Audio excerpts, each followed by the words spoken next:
সরকার যদি পিআর পদ্ধতিতে নির্বাচন দিতে গড়িমসি করে তাহলে জনগণকে নিয়ে এই দাবি মানতে বাধ্য করা হবে বলে হুঁশিয়ারি দিয়েছেন ইসলামী আন্দোলনের নায়েবে আমির সৈয়দ মোহাম্মদ ফজলুল করিম। 5 দফা দাবিতে রাজধানীর বায়তুল মোকাররমের উত্তর গেটে দলের বিক্ষোভ সমাবেশে তিনি একথা বলেন। দলের ঢাকা মহানগর উত্তর ও দক্ষিণ শাখা এই কর্মসূচির আয়োজক। জুলাই সনদের ভিত্তিতে পিআর পদ্ধতিতে জাতীয় নির্বাচনের লেভেল প্লেইং ফিল্ড নিশ্চিত সহ 5 দফা দাবিতে এই কর্মসূচি ডাকা হয়। বিক্ষোভে অংশ নিচ্ছে রাজধানীর বিভিন্ন এলাকা থেকে নেতাকর্মীরা। বৃহস্পতিবার জোহরের নামাজের পর এই কার্যক্রম শুরু হয়। সংক্ষিপ্ত সমাবেশে বক্তারা বলেন, জুলাই সনদের আদলে যদি জাতীয় নির্বাচন না হয় তাহলে জুলাই গণঅভ্যুত্থানের গণ আকাঙ্ক্ষা পূরণ হবে না। সেজন্য দরকার পিআর পদ্ধতির নির্বাচন।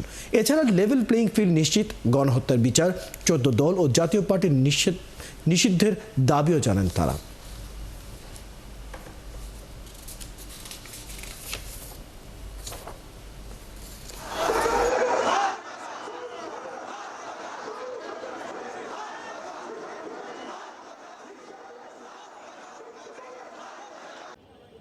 আমি মনে করি ভারত চায় না জুলাই সনদের আইনি ভিত্তি দিতে। তাহলে আপনারা কি ভারতের আশা এবং আকাঙ্ক্ষার প্রতিফলন ঘটাচ্ছেন? আমরা অবশ্যই দাবি করব জুলাই সনদের আইনি ভিত্তি দিতে হবে। অন্তর্বর্তী সরকার শুধু নির্বাচনের জন্য বসেন নাই। তিনি কেন বসেছেন আমরা সবাই জানি।